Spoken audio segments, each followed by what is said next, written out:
guys, welcome back to another reaction video. Tuni khoi reaction video khat kan bol ki din. Si kan bol masanga chu kipa thu them khat sei lo min. Tu ke sop ki khoi. Kana chi chu lo thing ta le. Ima cha boi na le he le. Ani ka chai sai thein. Chui no support na zal le ngai na zal chu kan ti no me. Chu ta le giveaway winner nu in kipa thu them khat say no min video clip cho chong cha na bi ok.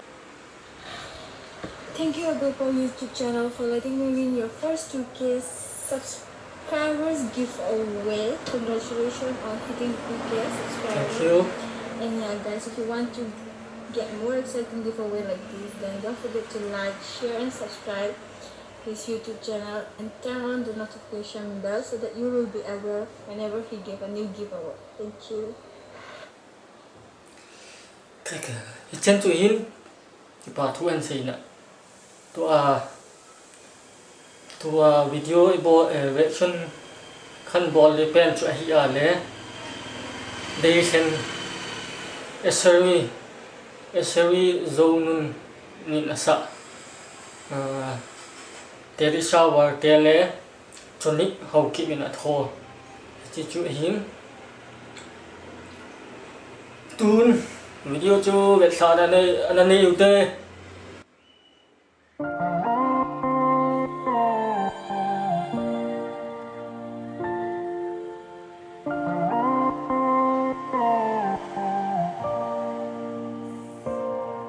Hoy ko na hundo na hibong mel hoy din kahinta san boy hope din ka nung ye nay hope din kinemin kang asin tam sungod ya Deilhen nang di ano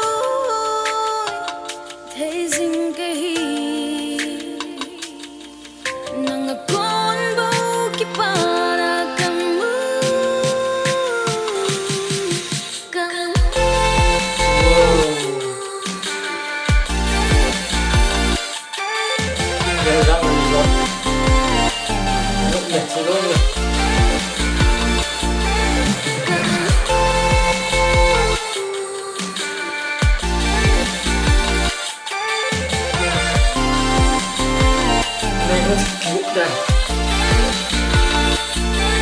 lối lập vai cô na hung ye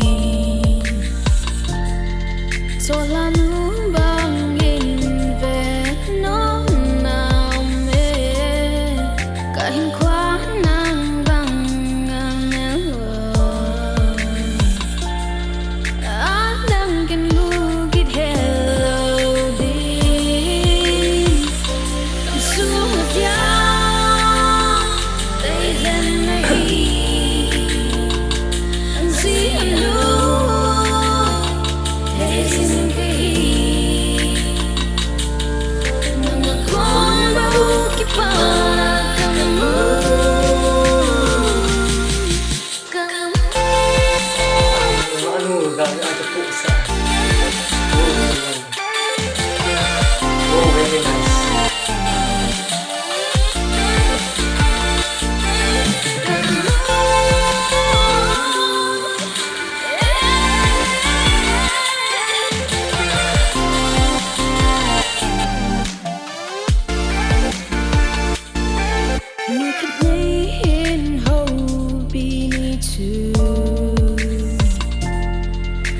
Kitang tain kahin kon urin Long tup zo say ka mo so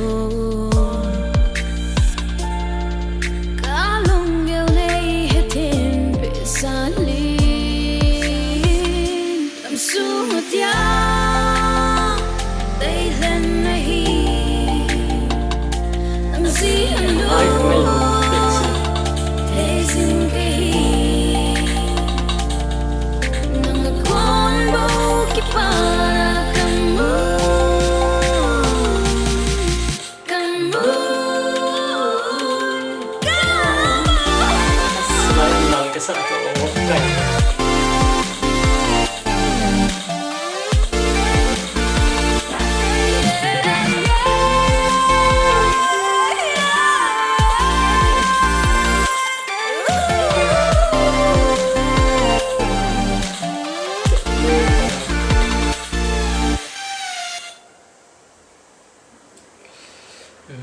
Langi ta chu ingai chai ta win la san yong thi min stile tho ho yong a tho actor actress ten yong thi hone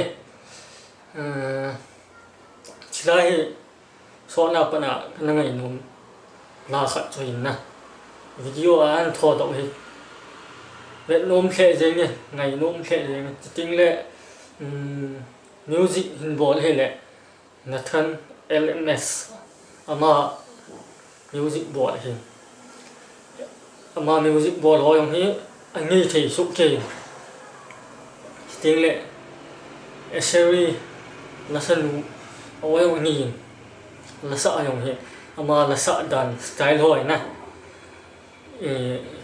za chom ka sen emila adinga ama la sa dan ho he ga za chom le ani na yong za chom ta le a video quality ho yong jo no ho iti na gel jo ha ma ke ken wa me khe ho phata we ka ti no me quality amun ho yong cho no min ta le reaction kan bol he chen chui tan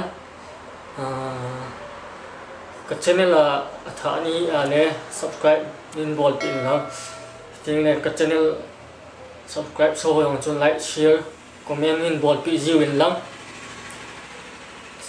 chi chen chui tan te dang sei dong kan ni aban kit video kan bol kit tu ka si na dam si se ute bye.